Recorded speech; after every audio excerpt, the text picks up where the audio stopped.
On the evening of April 3rd, 1968, Dr. Martin Luther King Jr. was resting at the Lorraine Hotel in the same room he always stayed in when he was visiting the city of Memphis. He was under the weather and wanted to rest to rebuild his strength. For the march, he was to leave the next day for striking garbage workers of Memphis. Also on this stormy evening, the march organizers had scheduled a rally to build support and excitement for the upcoming march. Dr. King decided not to attend so that he could be at his best the next day. It was important to him that he be at his best so as not to disappoint Memphis again. You see, they tried to have the march a few days earlier, but it was uninterrupted, it was interrupted when paid hoodlums who infiltrated the march began violent behavior and looting. King was whisked away to safety, but was criticized for starting something he didn't finish, building hope that went unfulfilled and leaving a bigger mess that he came to fix. So after sending his associates to represent him, he settled in only to be disturbed by a telephone call explaining that his presence was severely needed.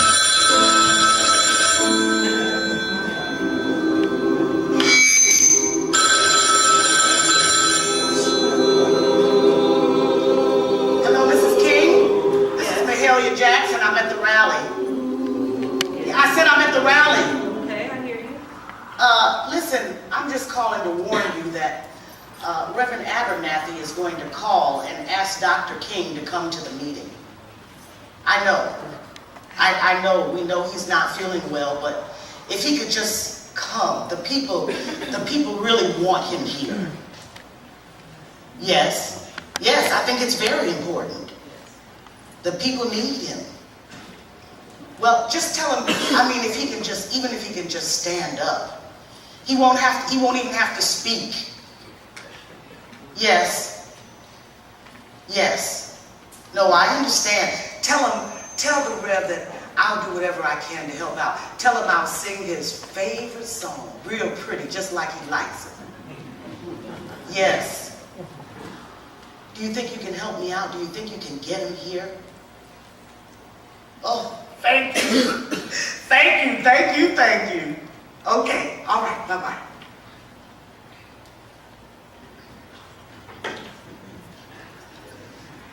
Martin, that was Farrell. She just called and said that she feels like you should be at the rally.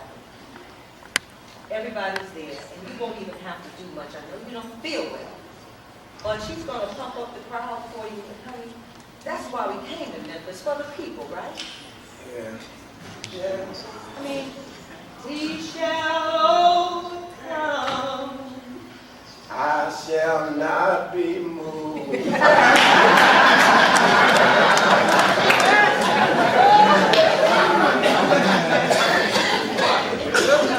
She even said she's going to sing your favorite song.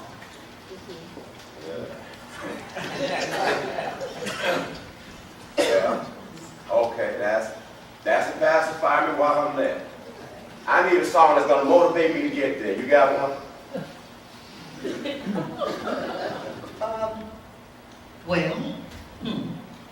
The people are already ready. Yeah. People get ready. There's a train coming. Don't need no tickets. You just get on board. All you need is faith to hear the diesels coming. You don't need no ticket. You just thank the Lord. I believe. Oh, I do believe. I believe. I do believe. People get ready. There's a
anywhere. I just want to hear a song.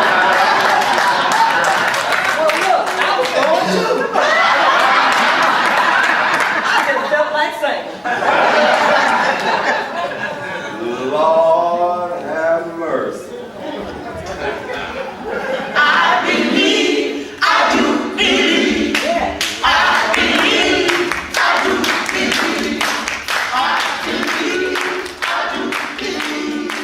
I believe, I do believe. I believe, I do believe. I believe, I do believe.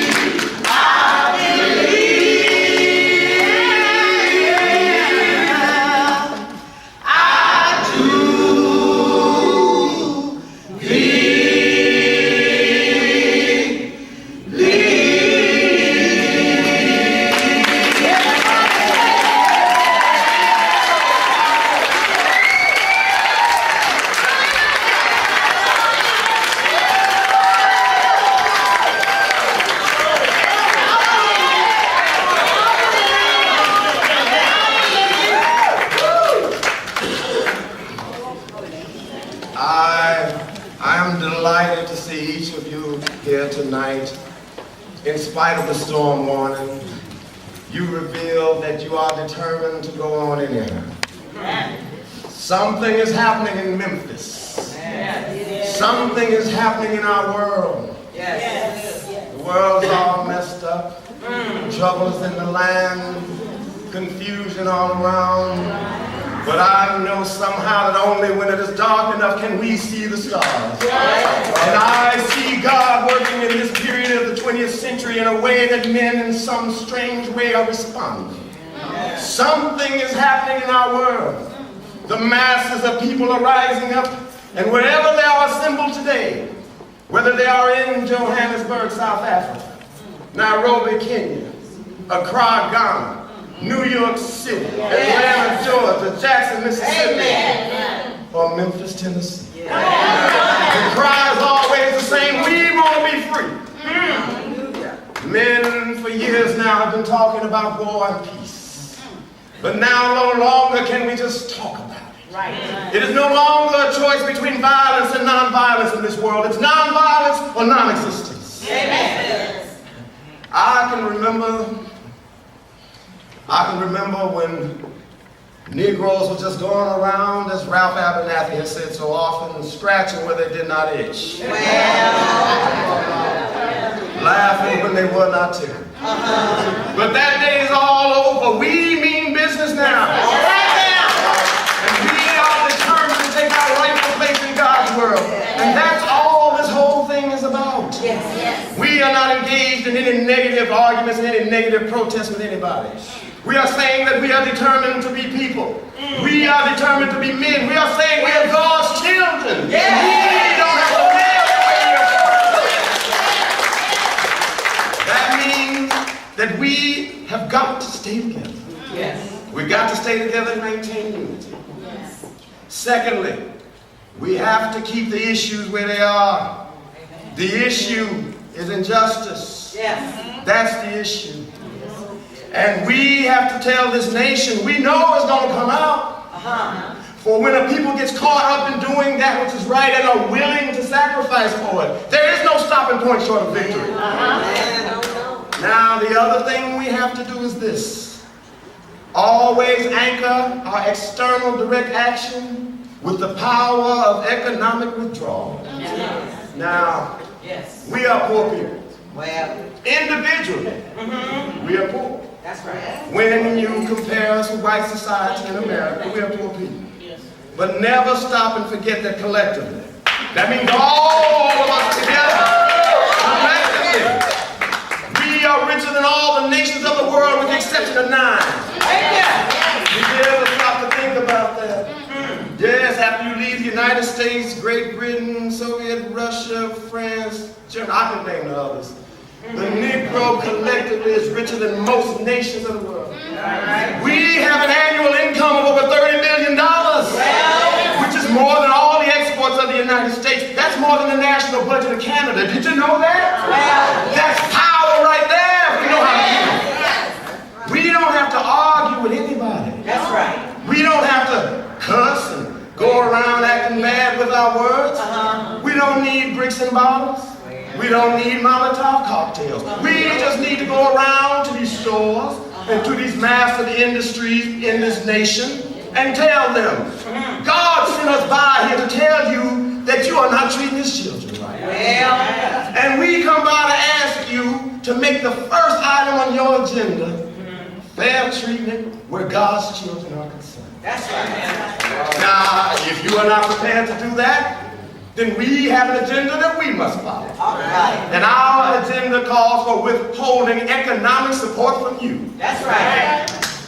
Now, the other thing we got to do is strengthen our black institutions. Now,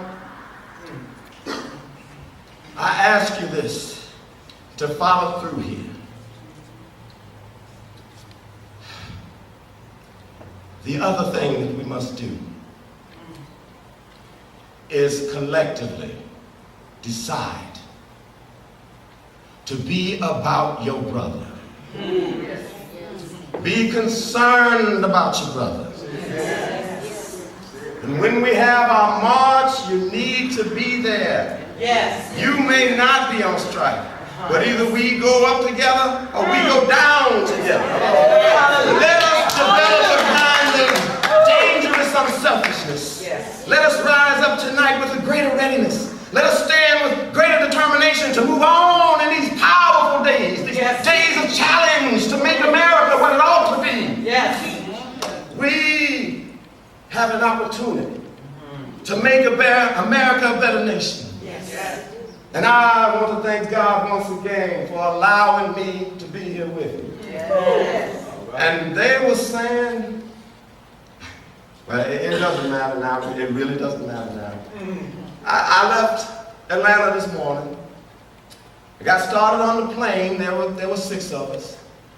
And the pilot says on the public address system, we are sorry for the delay, but we have Dr. Martin Luther King on the plane. And to make sure that all the bags were checked and to make sure that nothing would go wrong with the plane, we had everything checked carefully.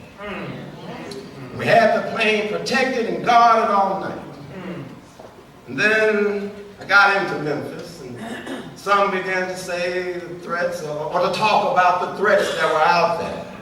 And what would happen to me from some of our sick white brothers? Well, I don't know what will happen now. We've got some difficult days ahead. Yes, you do. But it doesn't matter with me now because I've been to the mountaintop. Yes. I don't mind.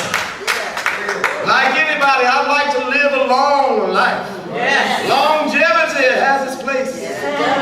But I'm not concerned about that. Now, I just want to do God's will. Yes. And he's allowed me to go up to the mountain. And I've looked over and I've seen the promised land. Yes. I may not get there with you, but I want you to know tonight that we as a people will get to the promised land. And I am happy tonight.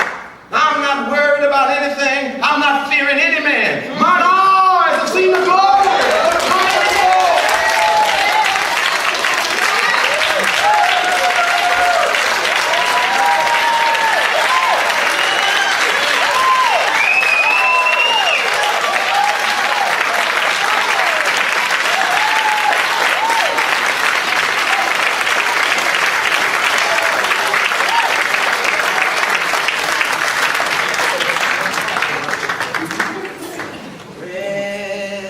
Precious Lord,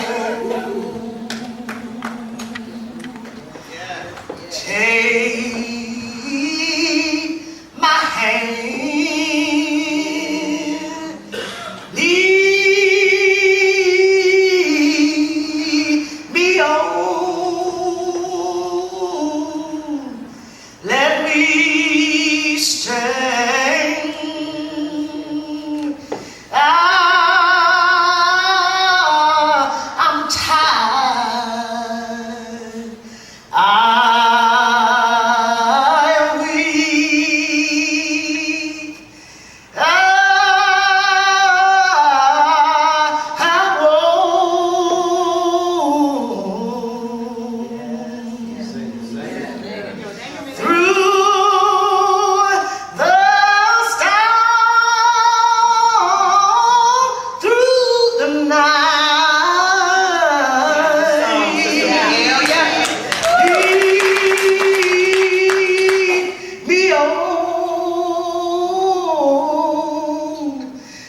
light.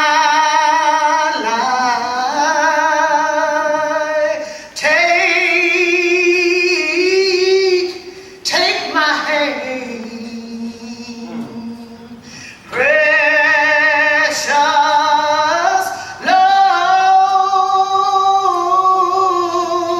and lead